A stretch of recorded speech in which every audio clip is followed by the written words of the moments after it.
In 2020, on August 26th, I featured an interview with USAF veteran and then Woodstock resident Marty Klein.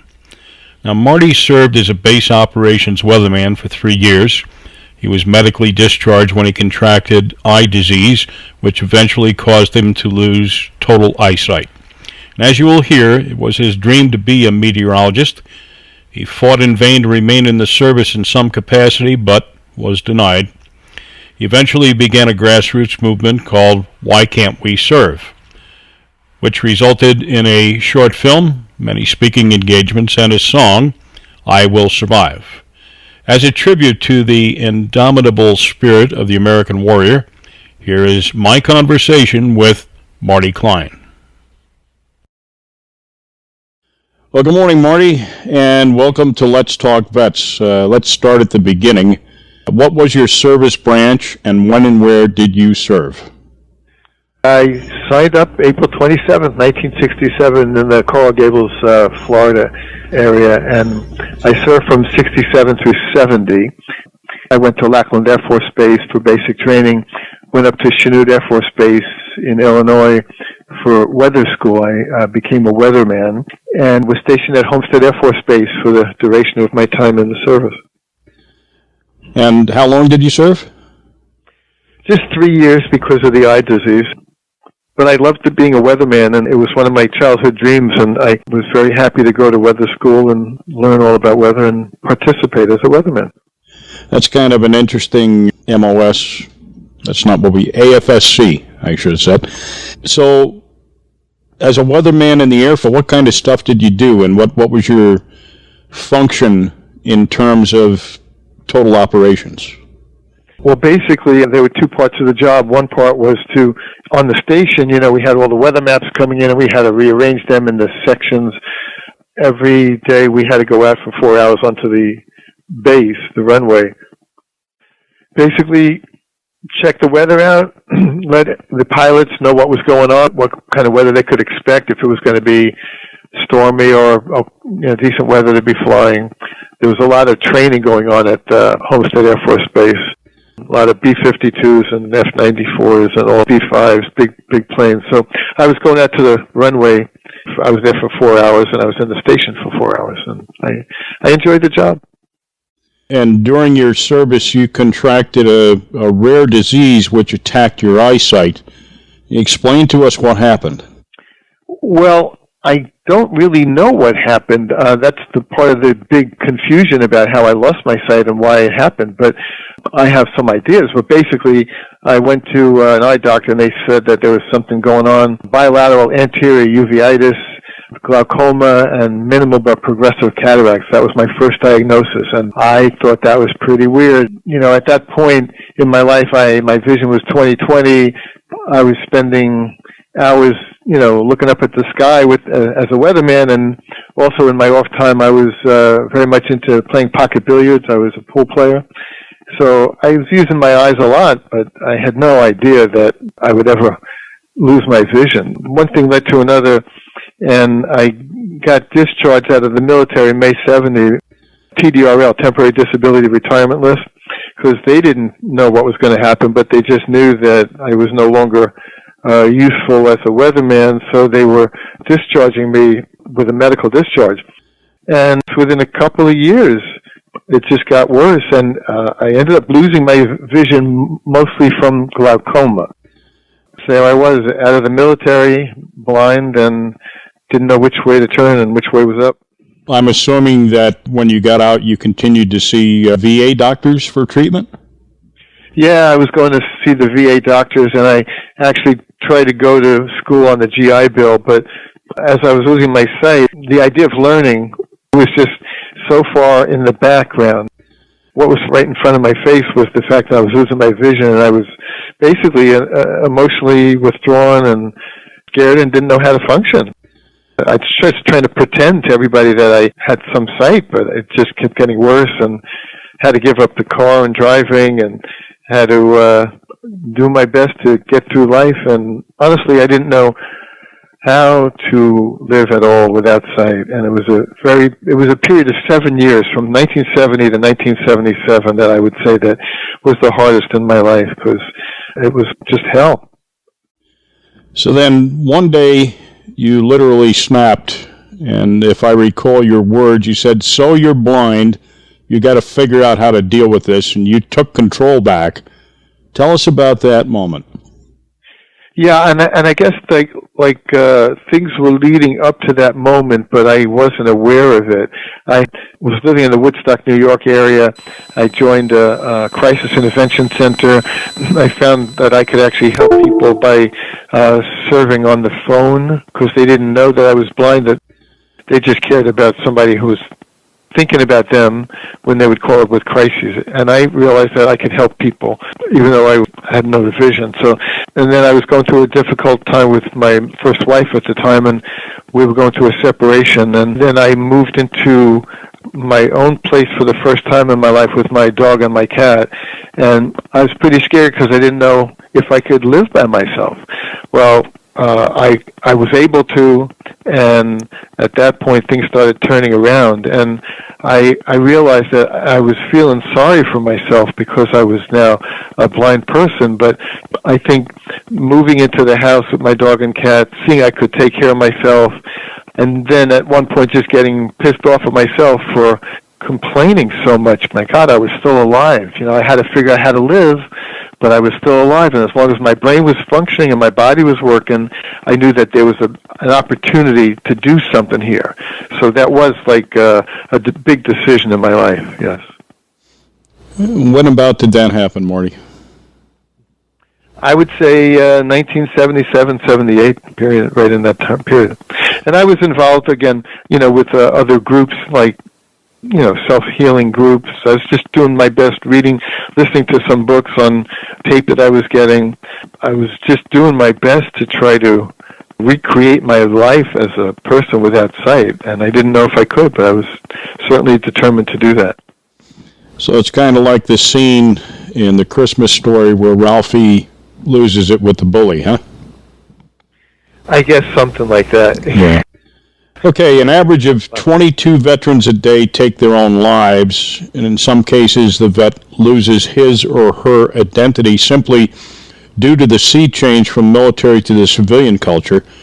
And if we add to that a physical or psychological injury or illness which prevents one from performing as they had prior, it's kind of like a double whammy.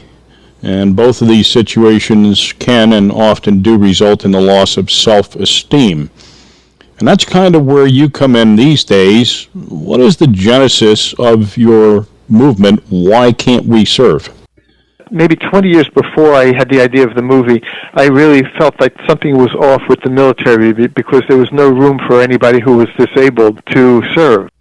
And I was finding a lot of people who with disabilities were feeling left out and would have really wanted to serve.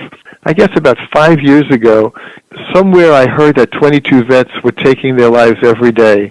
And it really hit me like a gut punch. I knew what I went through for 7 years trying to figure out how to live a life without sight. I could have been at one of those statistics. I was very fortunate to have found some groups to help me, and I got my life together. And then hearing about these vets taking their lives every day, I couldn't believe it.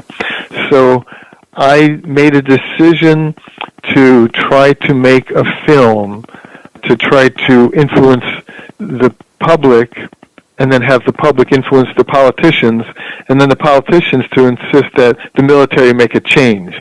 Because I did believe at that point, as the movie states, that if you're injured or come up with a disability on the job in the military, you're basically forced out. They say thank you and see you later, and you might get a disability check, but you have no purpose in life. And a lot of those people who get forced out, I think, are really like what I went through for 7 years was like a hell. And I believe that some of those soldiers who were wounded or disabled in combat or on the job, if they're still highly functioning, they should have an option to remain in the military and get reclassed to some job that they can do, so they can still be part of the team and still have a purpose in their life. If the military made that change, I believe that we would reduce the veteran suicide rate, because I think a lot of those vets, if they had been able to stay in the military and have a chance of a career of dignity instead of being forced out, I just think it would give them a whole different outlook on life. And I know I've spoken to a couple of people who, like the guy in the movie, Ivan Castro, he said that rehab went really well, and it was because he knew that if he rehabbed, he would be able to come back and still serve. I've spoken to other people when their rehab is going slow, it's because they're being forced out, and they don't know even where to go, what to do. And it's, you want to have a positive outlook on life, even if you have a disability. Ivan Castro had a positive outlook because he knew he was going back, and he did serve for 10 years. But that's digressing a bit. I'll just come back to you here. Well, everybody has to have some self-esteem and personal dignity. I mean, there's something that makes you get up the next morning when you go to bed having known that you've done a good day's work or accomplished something, whatever that might be. So take us on a journey to produce this film. It wasn't easy. It wasn't cheap. And Right. Here you are deciding to produce a film you can't see. You probably didn't know much about making films at that point. And so how did it go? I've written 3 books and 2 screenplays. I've done a lot of things in my life with voice access on my computer. So I was feeling pretty capable and creative. But the idea of making a movie was like out of the box for me because I was blind. And I just didn't want anything to stop me from doing what I thought would be useful. And I really believed that a movie would shake the country up enough to see the issue, and the issue being that these people who are being forced out, should have the option to serve and could actually make the military stronger. So decided to make the movie. I put up a couple of my own dollars in the beginning and found a cinematographer to make a 3-minute introduction to what I was trying to do. And we put that out as a GoFundMe thing, and we raised a little bit of money, and then I started actually working with another cinematographer on the movie, and then more money started coming in when people saw that I was really serious. They originally thought it was a nice idea, this blind guy trying to make a movie, but it worked really well. I got all these people to interview for the movie. I did a lot of the interviews, and my cinematographer, Mike Nelson, did some of them. And what he did is every time he filmed a piece, at the end of that piece, he would come onto my house and put on my computer the audio version of the interview. I would spend hours going over that audio version and figuring out what different parts of the interview would be the most useful for the movie. So I was actually doing editing as a blind person, and I got a bunch of these selects, they're called, these little moments of each interview together, and then I had to figure out ways to cluster them together to make a cohesive thought and have it, flow so it's not just the same guy 5 or 6 times in a row. It was an amazing process, and I obviously had a stretch to learn how to do this, but I enjoyed it. I learned a lot. I expanded. I know about making movies now, and all the details, like the music in the background. I had to think about that, and the fading out or jumping to another scene. I had to think about that. But basically, the whole movie is my idea from beginning to middle to end, and Mike, who knew nothing about veteran stuff or blindness, he was just a technical guy, but we worked really well together, and I had a couple other people going over different parts of the movie to give it a go or not okay if it wasn't okay. It was hard work, but a labor of love, and it was, I had a real purpose, so I was determined to get an excellently made movie out so that people would not just respect the intention of the movie, but it would also be something that they would enjoy as a movie. Well, I would have to say mission accomplished on your part, because it is terrific film. Where can folks view this film? Is it up on Facebook or YouTube? You know, it's funny that you bring that up because for the last couple of years we've been showing the movie at different places, and always I would have a Q&A afterwards, which is a very alive time because once people see the movie, they're more open by it and their questions are deeper. I would have Bill Forte, Tony Forte, or Larry Winters, the three guys in the movie, along with me at different times doing the Q&As. But since the pandemic took over, all the movie showings got canceled, understandably. But we're within 2 weeks of putting the whole movie up on YouTube, and it will be free to the public. And when it gets up there and we work out all the little glitches, I will send that link out to everybody. I can send it to you, and you could share it with your community. I will put it out on Facebook, and I'll do my best to boost it so that as many people in the country who would like to see this movie would get a chance to do that. Okay, will there be also an opportunity for those who can't view it in the traditional sense, that have sight problems or other issues that prevent them from viewing it on YouTube, to get the audio version? We have the movie. Actually, I showed the movie a couple of times to a blind community in Tallahassee, Florida, and then last year in Rochester at the American Council of the Blind. Great turnout, people without sight, because we have an audio-described version. So, as we said at the beginning, this interview is from 2020. And we have verified that the film is still available on YouTube. Simply search the title, Why Can't We Serve, on your internet browser. There's also a version of the film with audio descriptors, so the visually impaired will know what's happening when there is no dialogue.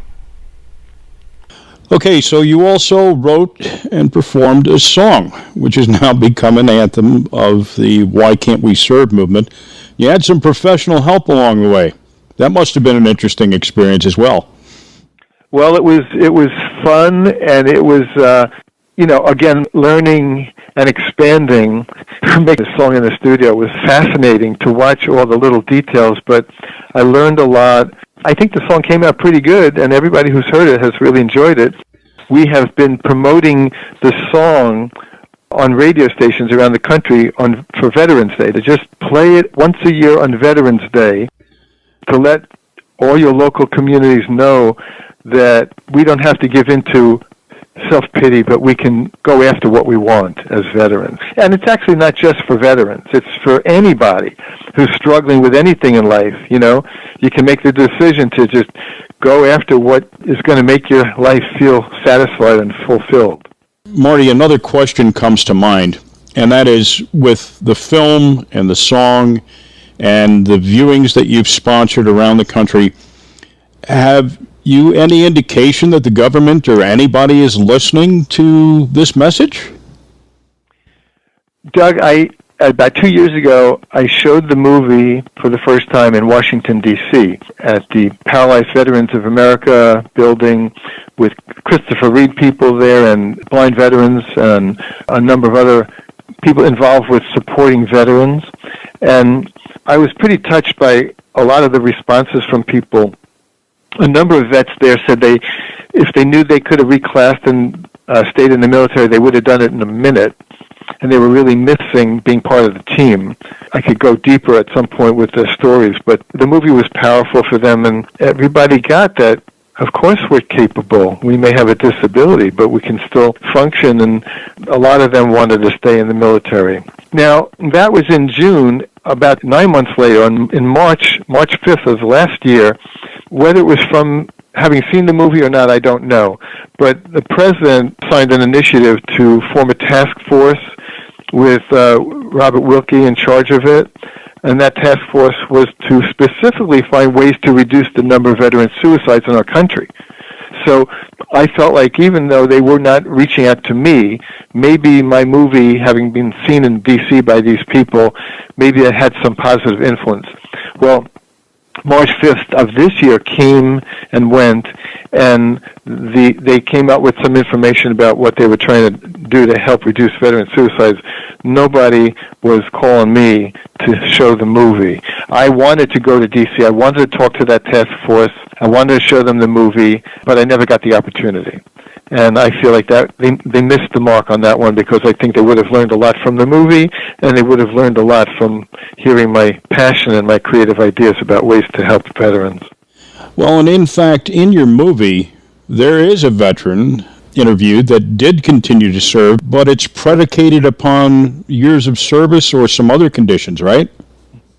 Yep, continuing on active duty, co-ed. If you're in the military for 15 years or more, and you come out with a disability and you can still function halfway decently, they will work with you if you want to stay in.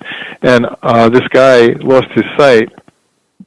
He wanted to stay in badly, and they gave him an opportunity, and they gave him all the software he needed to function independently at his job, and he stayed in for 10 years and did a completely responsible job.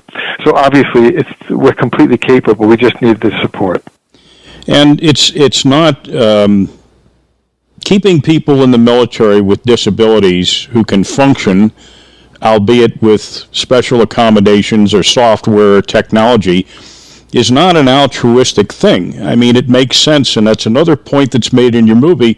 The amount of tax dollars that is spent on military people, basic training, advanced training, all the money that goes into that, and a person comes up with a disability that could be accommodated, to me it's just a no-brainer to find a way to accommodate them and keep them in the military serving and allowing others to do other things. I mean, to me, it's a no-brainer. I don't understand that.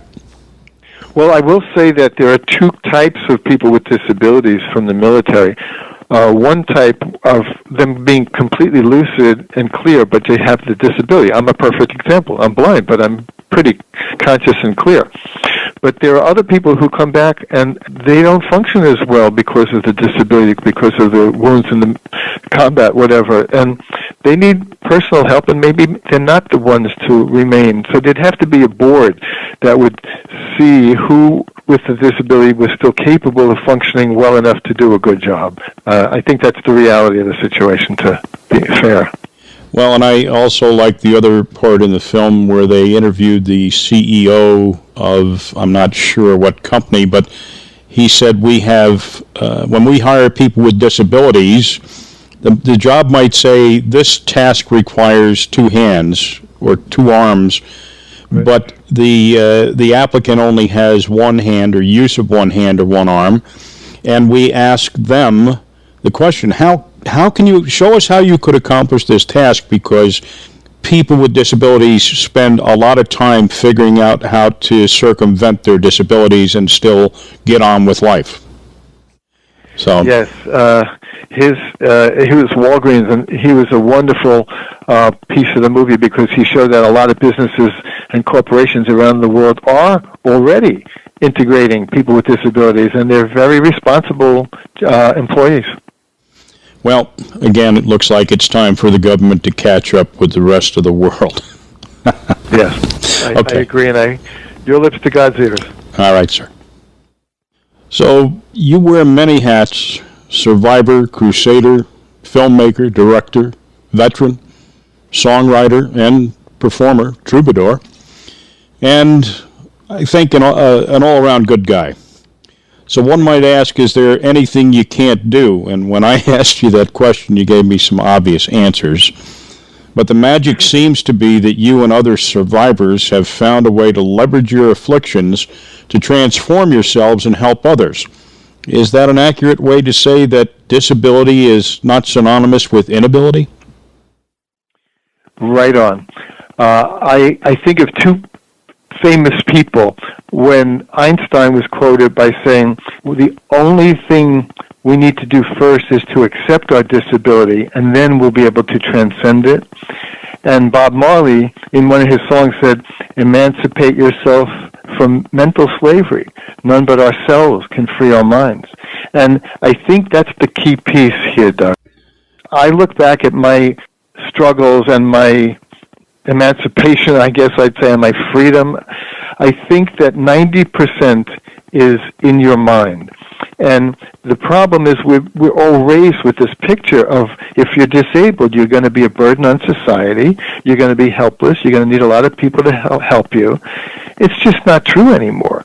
You know, with the ADA, Americans with Disabilities Act, passed in 1990, and then, with technology today, I mean, it's amazing what technology is opening up for people with disabilities. And there are thousands of people with disabilities doing incredible things on this planet. And most of the stereotypes still holds because the media keeps holding on to, if you're blind and you can walk and chew gum at the same time, they think you're an inspiration. Please, let's get past that. So, closing thoughts, how can folks get involved or help with this movement? And how can people contact you? Well, we have a Why Can't We Serve website, whycan'tweserve.com. There's a 3-minute trailer on that. You can listen to the song. There's a lot of good articles on that. And there's a place where it says Contact Us. And if you'd like to give us your email, we'll put you on a list, and we send out a newsletter every few months to let people know what's going on. We can put you on that list. We'd be happy to have you know what's going on. And the ways that you can help is when we come up with the link for the YouTube version, anybody who wants to help us can take that link and send it to as many people as you know who you think might be interested. That would be a great help. Also, we're always seeking donations because the more donations we get, the more we get a chance to promote the movie. The other thing we have is the Why Can't We Serve Facebook page. You can go there. There's a lot of clips of the movies and the people we interviewed from after seeing the movie. A lot of good stuff on the Why Can't We Serve Facebook page.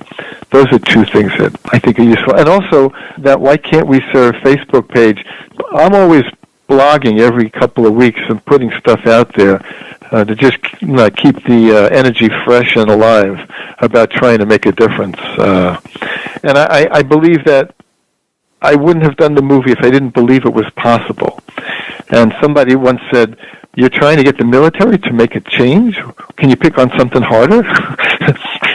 and basically, I didn't care. I don't know if I'm going to be successful if the military makes a change or not, but I had to go after doing what I felt in my heart was the right thing to do. And today's another day. We're going to lose about 22 vets today, and it just breaks my heart. It's an ongoing tragedy, and the way I say it in my website is, if you're not outraged, you're not paying attention.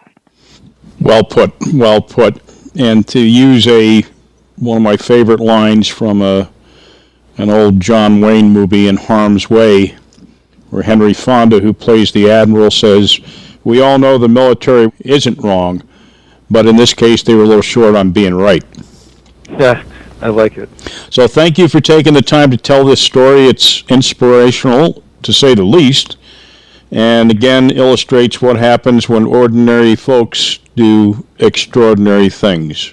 Marty Klein. Thank you for giving me the opportunity. I appreciate it. Thank you very much.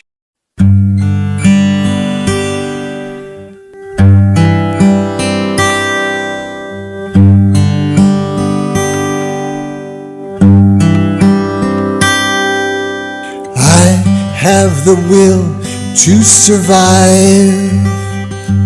If I get what I need to stay alive, and I don't indulge in feeling so deprived, I gotta make a move to get myself satisfied.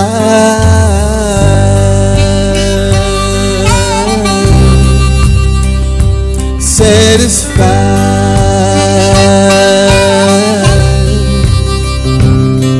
And you have the will to survive. Yes, you do. If you get what you need to stay alive. That's right. And you don't indulge in feeling so deprived. You gotta make a move to get yourself satisfied.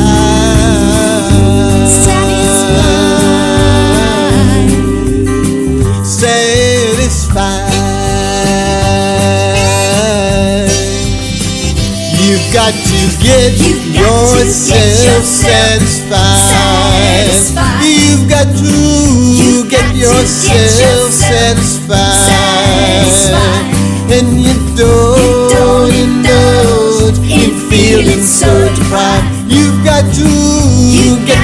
yourself satisfied.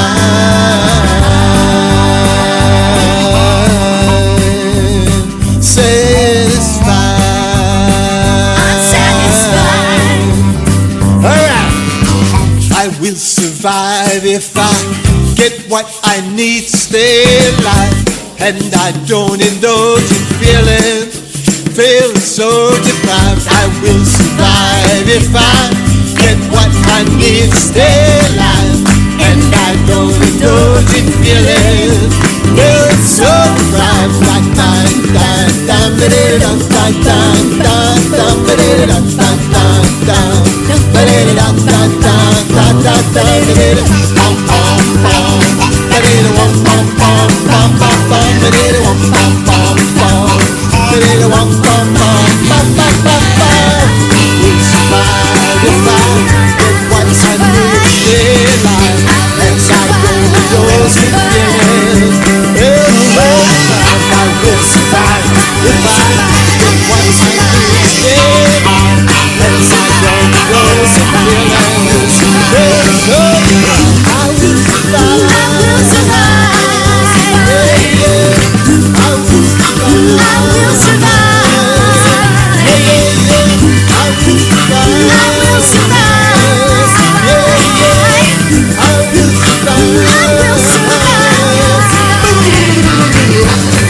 Stay.